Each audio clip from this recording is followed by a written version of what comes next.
Welcome to the Performance Room. Today we're taking a deep dive into a condition that affects more than 300 million people worldwide, affects more than 5.4 million people in the UK alone, affects 1 in 12 adults and 1 in 11 children. In 2019, it has caused more than 500,000 deaths. We're going to be talking about asthma. Asthma has affected millions, but very few fully understand it. And today we're going to change that.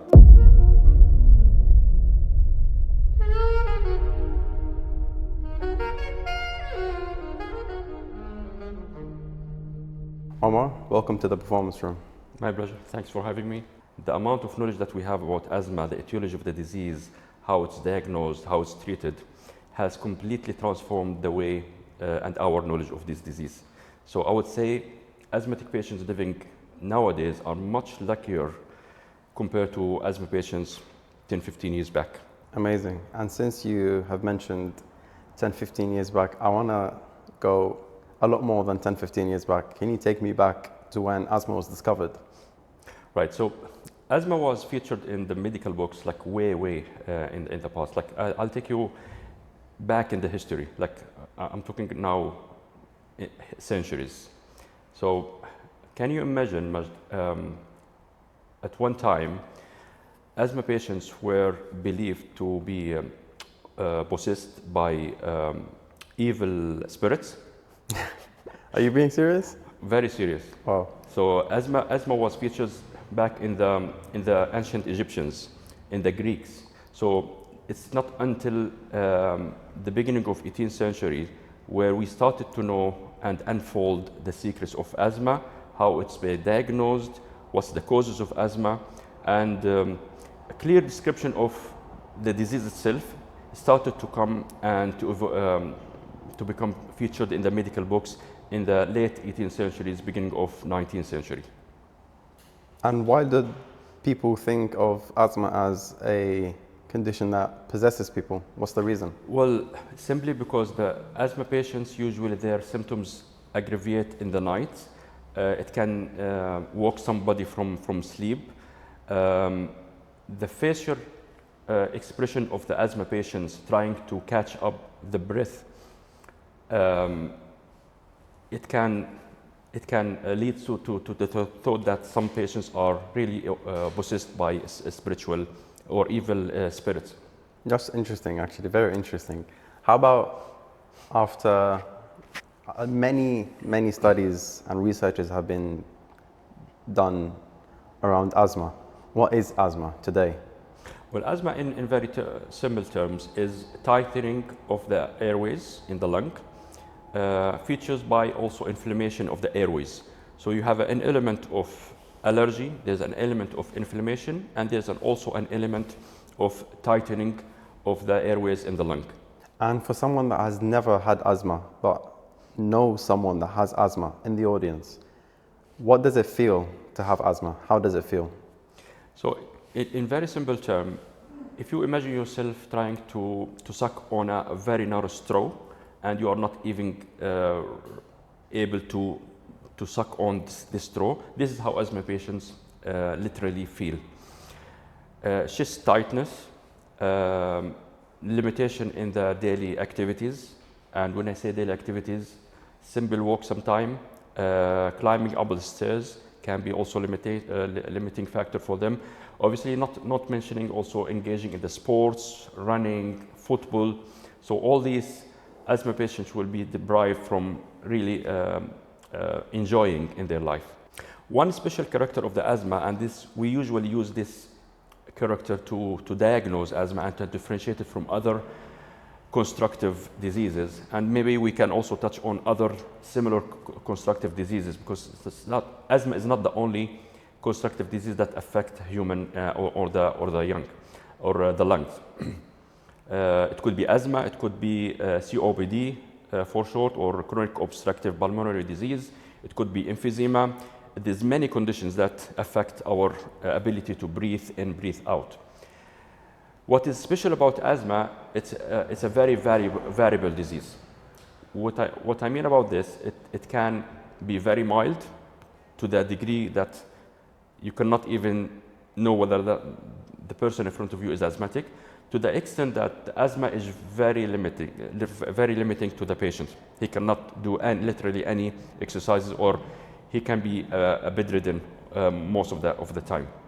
So it can be mild, it can be moderate, it can be severe, and it can be also very severe. Lucky enough, severe asthmatics only account for maximum 10% of the total asthmatic patients.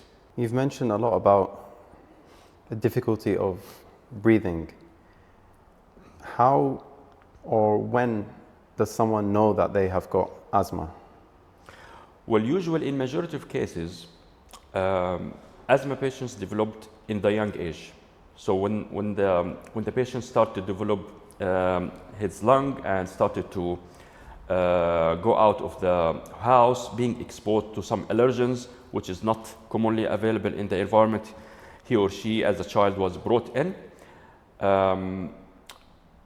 It can happen all of a sudden. So one night, the parents will notice that their child woken out from the sleep, not able to catch on the breath, and they rush to the emergency room. And after doing some tests that maybe we can allude to during our discussion, the patient will be diagnosed as asthma. But literally speaking, asthma can start at any age, not only in the young age, but also it can start or diagnose in the adulthood. So interesting enough, asthma which start at an older age or at adult age tends to be more severe than the one developed with the child in his or her young age. Quite substantial number of asthmatic patients, when they have it at the childhood, they tend to disappear when they become adult, and it might come back again when they are like grown up in the 30s, 40s, and it can be also mild or moderate or severe.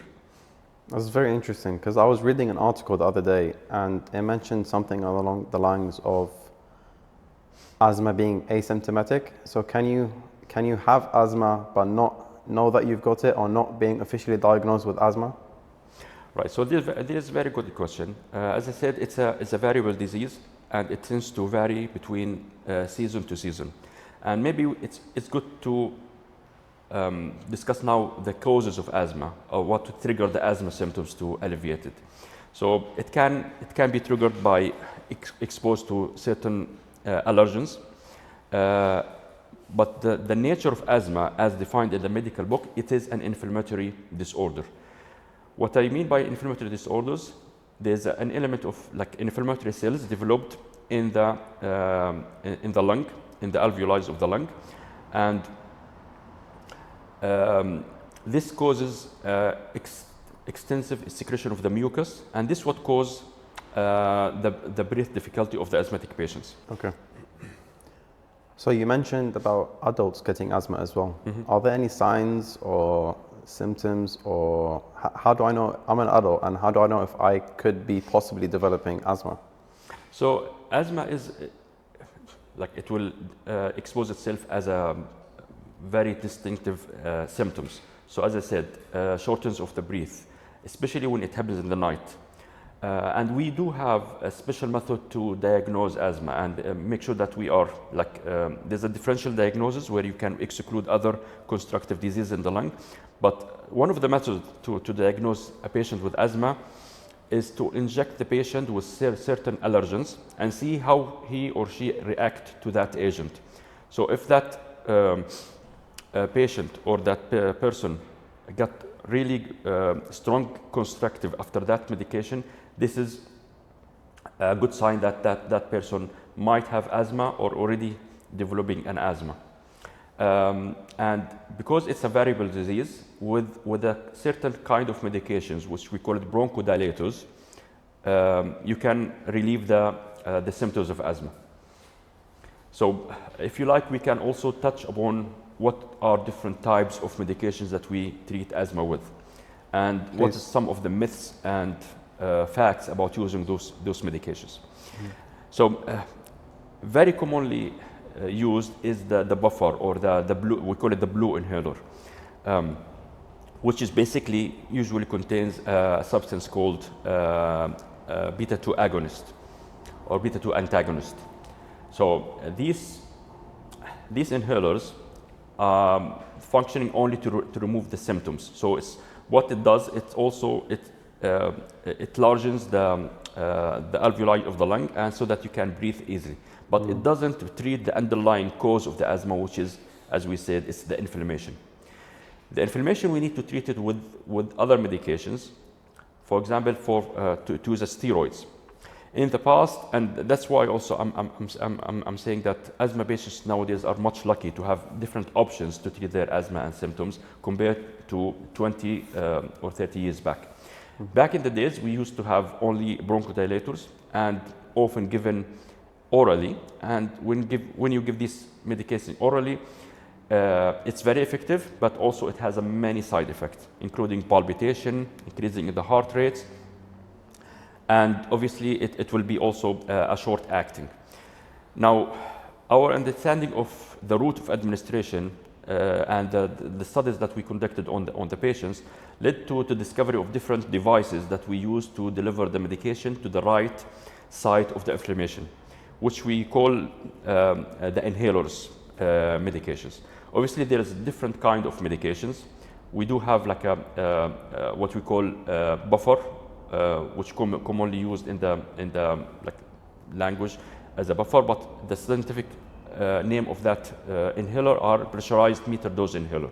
Usually, we have the medication suspended into a condensed gas. When you actuate that buffer, it will release a certain dose of the medication right into your lung. And how fast does the effect happen?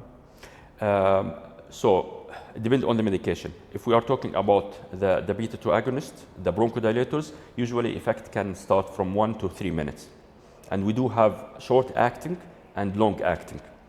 And when is the best time to take these? Is this something that people use when they feel that their symptoms are getting worse, or should they be taking it throughout the day? Very good question. So usually for bronchodilators, we instruct the patient to use it whenever they have symptoms.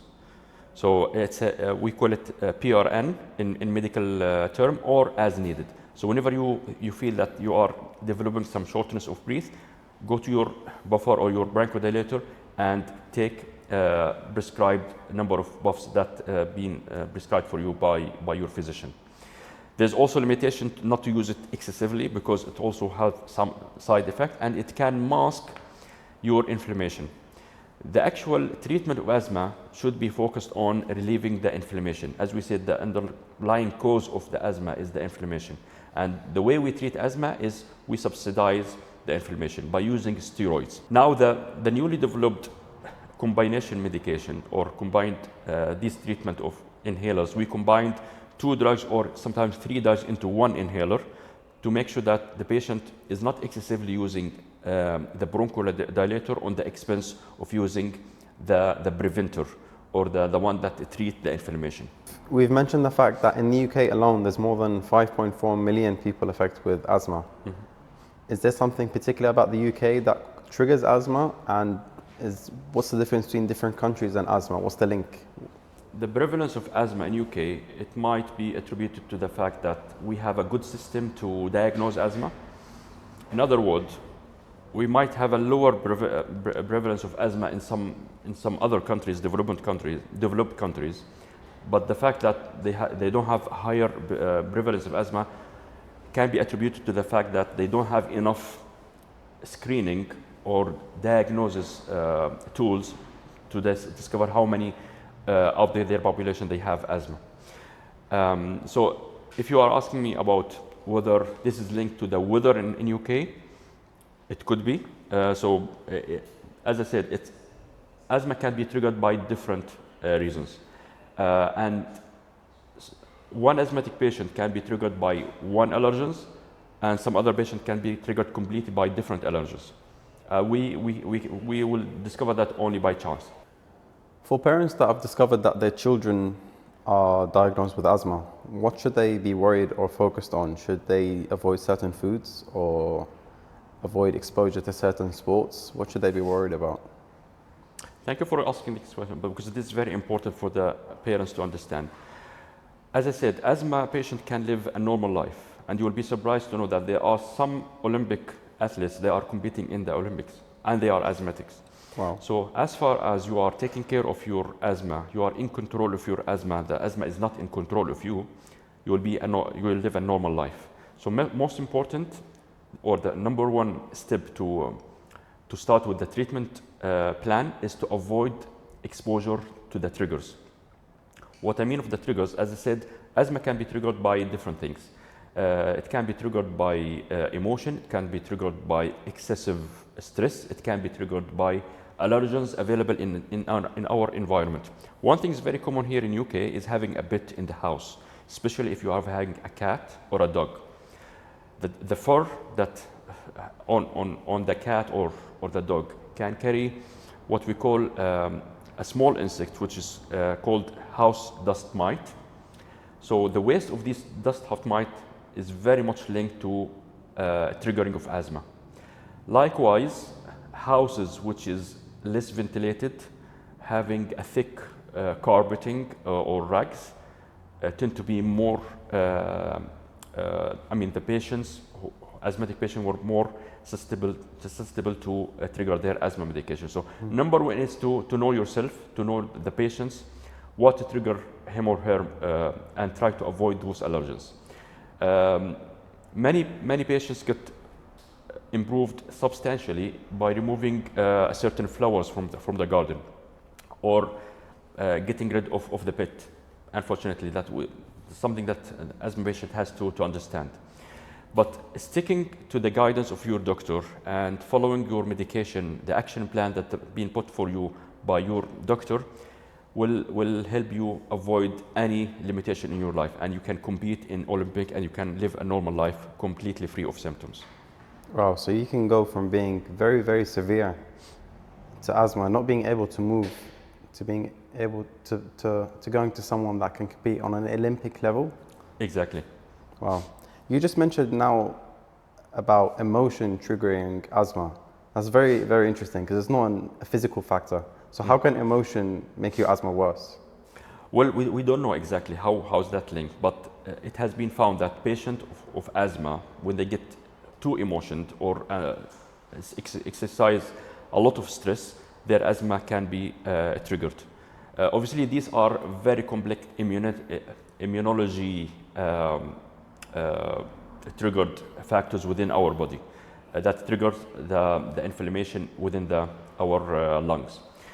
Now, as I said, I keep repeating again this sentence. Asthma patients nowadays are much lucky compared to a few years back, because we are able now to diagnose and personalize the treatment of asthma patients to fit with that person, with that special patient.